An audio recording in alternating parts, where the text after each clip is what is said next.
행안부 내 경찰 관련 지원 조직 신설과 행안부 장관에 의한 경찰 통제 시도를 당장 중단하라! 중단하라! 중단하라! 시위 현장을 통제하던 경찰관들이 직접 시위를 한다며 거리로 나서고 있습니다. 정부가 경찰을 장악하려 한다는 반발입니다. 전국 경찰서에 현수막이 나붙고 곳곳에서 1인 시위가 벌어집니다. 경찰의 이 같은 집단 행동, 좀 낯선 풍경인데요. 경찰은 왜 이제 막 출범한 정부와 정면 충돌하는 건지 취재했습니다. 지난 21일 경찰제도 개선 자문위원회, 행정안전부에 경찰 관리 조직을 신설하란 권고안을 발표했습니다. 경찰의 민주적 관리 운영 강화를 위해서 첫째, 행정안전부 내 경찰 관련 지원 조직 신설. 둘째, 행정안전부 장관의 소속 청장에 대한 지휘 규칙 제정. 경찰을 쥐고 흔드는 조직으로 군림할 거라는 이른바 경찰국. 우려가 현실이 되자 경찰은 발칵 뒤집혔습니다. 수장인 경찰청장부터 말단 경찰관들까지 한 목소리로 정부를 성토합니다. 자문의 권고안은 과거로의 핵이나 다름이 없다. 경찰의 독립성 및 중립성과 민주적 견제 원칙을 훼손하게 될 것이다. 김창룡 경찰청장도 자문위의 발표 직후 시도 경찰청장 화상회의를 소집했는데요. 몇몇 간부는 행안부 장관 탄핵까지 언급했던 걸로 전해졌습니다.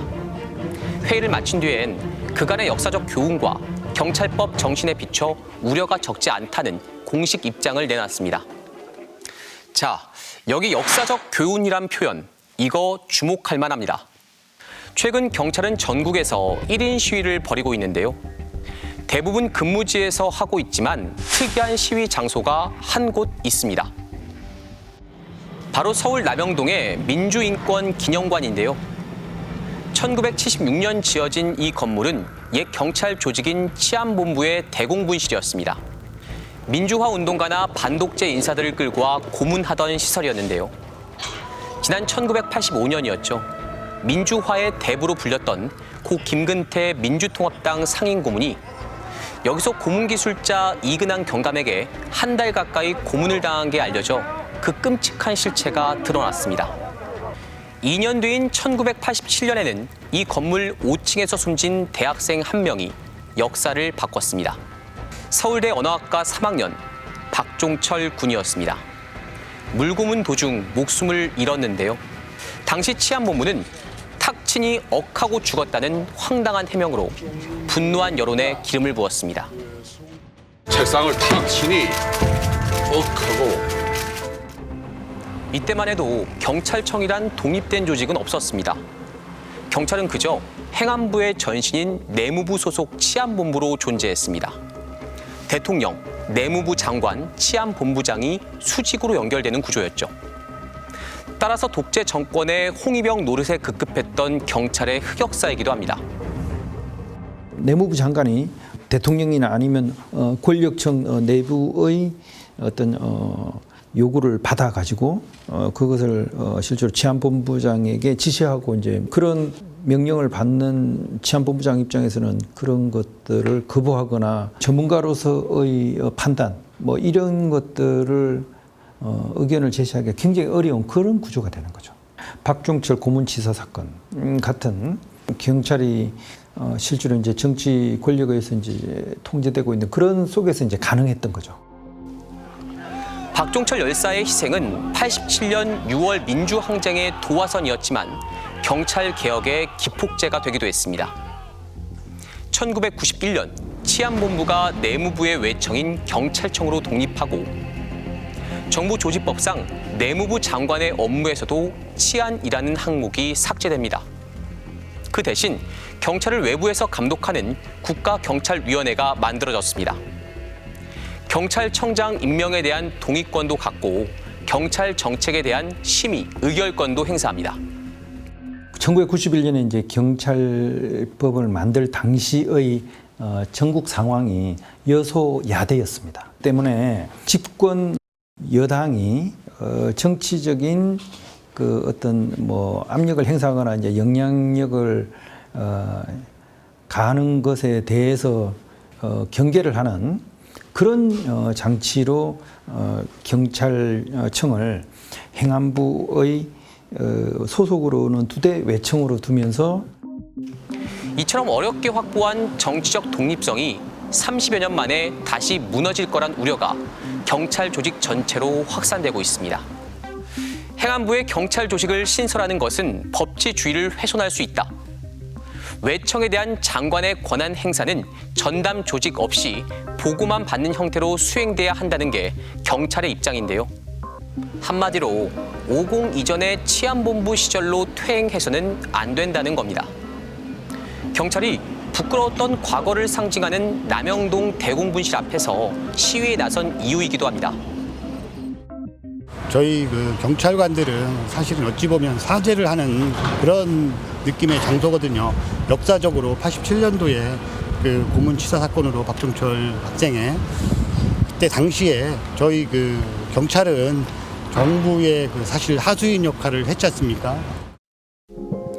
이처럼 경찰의 독립성은 국민이 싸워 얻은 민주화의 성과였습니다. 그래서 이건 반드시 지켜내야 한다는 게 경찰의 입장입니다. 하지만 경찰 스스로는 그동안 무슨 노력을 해왔나 묻지 않을 수 없습니다. 경찰이 그러면 얼마나 스스로 정치적으로 중립성과 어떤 사건 처리나 경찰 행정 행사에 있어서 공정한 그런 수사와 행정을 하려고 노력해 왔는가? 거의 거기에 대해서 국민들이 찬성할 수 있는 국민은 거의 없을 것입니다. 국정원 댓글 조작 사건 기억하시나요? 18대 대선 직전이었던 2012년 12월 11일이었죠. 국정원 직원이 서울 역삼동의 한 오피스텔에서 인터넷 여론을 조작하다 당시 야당인 민주통합당 의원들에게 들통이 났는데요. 겨우 닷새 뒤인 16일, 그러니까 투표를 고작 사흘 앞두고 경찰이 부랴부랴 수사 결과를 발표합니다. 국정원 직원의 컴퓨터에서 대선 후보에 대한 비방이나 지지 댓글이 발견되지 않았다는 겁니다. 문재인, 박근혜 대선 후보에 대한 비방, 지지 게시글이나 댓글을 게재한 사실은 발견되지 않았습니다. 선거는 새누리당 박근혜 후보의 승리로 끝났죠. 그러자 경찰은 한 달 뒤 댓글 흔적이 발견됐다며 기존 결과를 슬그머니 뒤집었습니다. 국정원의 조직적 여론 개입은 이후 법정에서 사실로 드러났죠. 증거로 인정된 것만 따져도 트윗 약 30만 회, 인터넷 게시물과 댓글은 2천여 건이나 됩니다. 이번에는 택시 안에서 찍힌 블랙박스 한 장면 볼까요? 기사의 멱살을 잡고 욕설을 한 남성, 이용구 전 법무부 차관입니다. 사건이 발생한 2020년 11월엔 법무부 간부 출신의 변호사 신분이었는데요. 하지만 초대 공수처장 하마평에 오르내릴 정도로 실세 대접을 받던 때였습니다. 이 사건을 담당한 서울 서초경찰서, 단순 폭행이고 택시 기사가 처벌을 원하지 않는다며 내사 종결했습니다. 그 다음 달 이 변호사는 법무차관이 됐는데요. 이후 언론을 통해 사건이 알려지면서 서울경찰청이 재조사에 나섰습니다. 어떻게 됐을까요? 이전 차관은 운전자 폭행 혐의, 사건을 내사 종결한 경찰관에게는 특수직무유기 혐의가 적용돼 검찰로 넘어갔습니다. 그러면서도 처음에 종결했던 게 봐주기 수사는 아니었다고 했네요.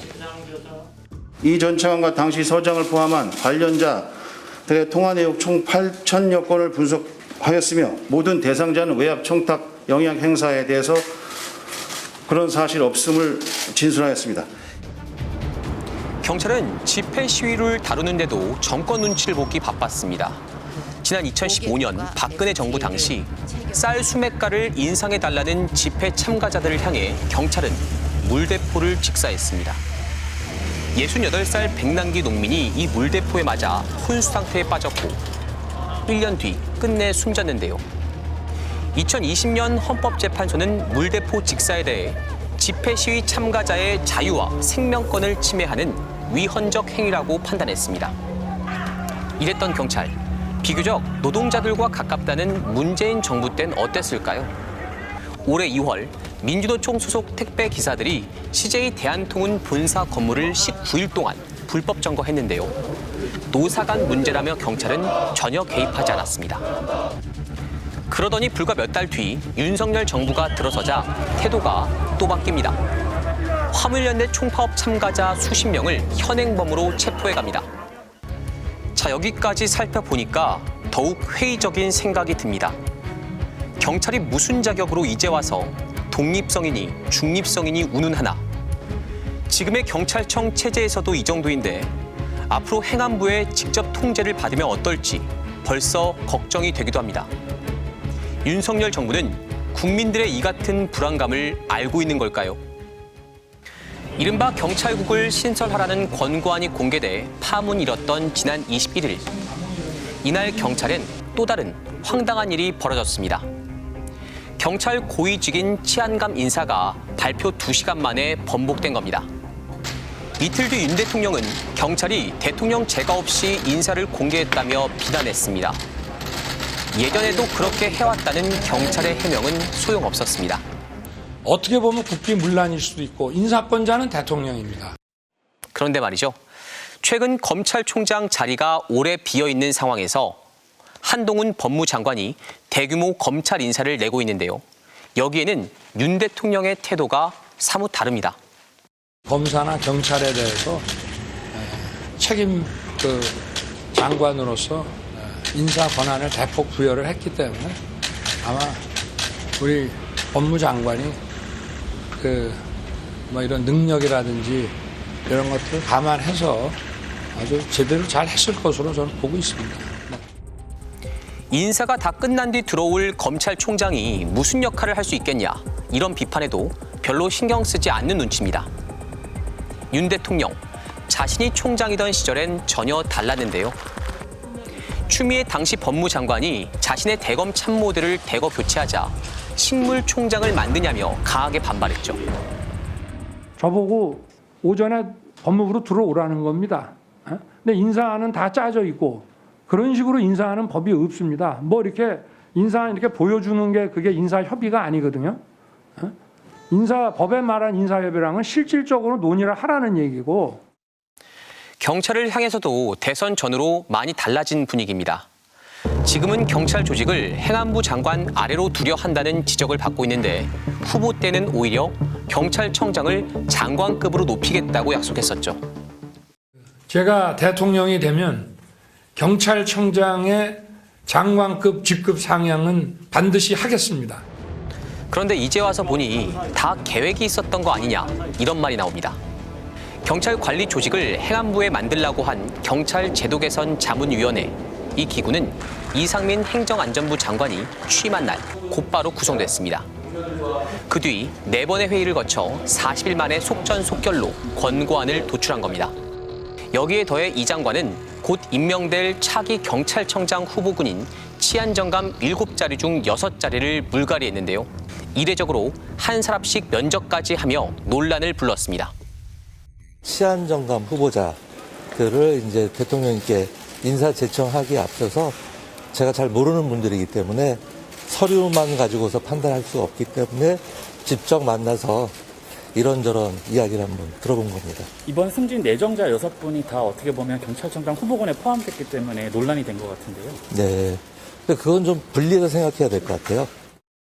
스트레이트는 이상민 장관과 따로 면담한 치안정감 6명 모두와 연락을 시도했습니다. 대부분 구체적 답변을 피했는데요. 지금 인사가 진행 중이고 저희들도 대상자들이잖아요. 그러니까 시원하게 얘기를 못 드리는 거고. 그게 바람직하지 않다고 하는 이제 경찰 내부의 지적도 좀 있던데 어떻게 좀 생각하시는지. 그건 시각에 따라 다를 수 있지 않겠습니까? 기존 지휘부나 후배 경찰들과는 완전히 다른 얘기를 하는 사람도 있습니다. 행안부에서 이제 경찰국을 갖다가 신설하려는 움직임에 대해서 좀 어떤? 행안부에서 여러 가지 경찰의 중립성이나 독립성 뭐 이런 부분을 존중할 거라고 생각합니다. 역시 이 면접에 들어갔던 김광호 서울경찰청장. 취임 후 기자간담회에서 지하철 출근길 시위를 하는 장애인 단체에 대해 지구 끝까지 찾아가서라도 반드시 사법 처리하겠다는 말을 합니다. 실질적인 영향력을 가지고 있는 사람들에 의해서 면접을 보고 모니터링 됐을 때 그런 업무 인식과 태도가 그런 식으로 변화하게 되는데, 행안부 자문위의 공고안이 앞으로 어떤 부정적인 영향을 끼칠지에 대해서는 저희들이 따로 상상할 필요 없이 너무나 명약관황한 현장을 봤다. 이상민 장관의 명확한 입장이 궁금해졌습니다. 세종 정부청사로 찾아갔는데요. 퇴행이라는 지적에 이 장관은 동의하지 않는다고 선을 그었습니다. 시안본부 수사가 간다는 것은 경찰청을 없앤다는 얘기인데 그게 가능하겠어요? 말도 안 되는 걸 가지고 지금 굉장히 사안의 본질을 심각하게 왜곡하고 있는 겁니다. 오히려 투명해질 거라고 했습니다. 행정부처는 모든 행정행위 근거가 남습니다. 헌법과 법률이 정한 시스템에 하지 않고 직접 권력기관을 청와대가 그동안 잡아왔기 때문에 생긴 일입니다. 이걸 바로잡겠다고 하는 건데. 법률에 근거해 권력기관을 통제하겠다는 건데요. 그러면서 정부는 검찰과의 형평성도 명분을 앞세웁니다. 법무부에도 검찰국이 있는데 행안부에 경찰국을 만드는 게 왜 문제냐는 겁니다. 경찰보다 더 어떻게 보면 중립성과 독립성에 강하게 요구되는 검사 조직도 법무부에 검찰국을 두고 있습니다. 법무부 검찰국은 정부 조직법과 검찰청법의 근거가 명확합니다. 하지만 이번에 나온 행안부 권고안에는 경찰국 설치 관련 규정이 없습니다. 문제는 지금 거론하고 있는 상황이 전부 경찰청법에 따르면 법률에 의하도록 되어 있는 사항입니다. 법에 의해서 진행되어야 되는 사항인데, 그러한 부분들을 행안부에서 내부적으로 행안부의 규정에 따라서 진행하려고 하는 부분들이 문제인 것이고요. 사실 경찰을 감시 감독하는 민주적 통제 기구가 이미 있긴 있습니다. 국가경찰위원회입니다. 재구시를 못하고 거수기 노릇만 하며 방치된 게 문제였죠. 청와대 민정수석실에서 명단 정해가지고 보내면은 경찰위원회에서 그냥 동의를 그냥 요식행위 이렇게 돼버렸단 말이에요. 국가경찰위원회에서 한 번도 경찰청장을 갖다 누구 세우겠다, 시키겠다 그러는데 반대한 적이 없어요. 이 경찰위원회가 실질적 역할을 하면 되지 않냐고 물었지만 이 장관은 즉답을 피했습니다. 그거는 장기적으로 제가 즉석에서 답변 드릴 것은 아니고 국민적 합의하고 국회 논의 과정을 거쳐서 하는 것이고, 지금 단계에서 경찰위원회는 잘 아시다시피 경찰청의 자문위원회 정도 역할밖에 못하고 있습니다. 경찰 권력이 비대하다라고 해서 행안부 장관의 권력을 비대화시키는 것은 그것은 악을 악으로 막는 결코 해법이 될 수 없는 해법이 제시가 된 겁니다. 현 정부 출범 직전 여당이던 민주당은 검찰 수사권을 더욱 축소시키고 그만큼 경찰의 권한을 키워줬습니다. 이 때문에 경찰을 바라보는 윤 대통령의 시선이 대선 전과 달라졌을 수도 있습니다. 경찰의 힘이 세지자 경찰 조직을 장악하려 한다는 의심을 그래서 지우기 어렵습니다.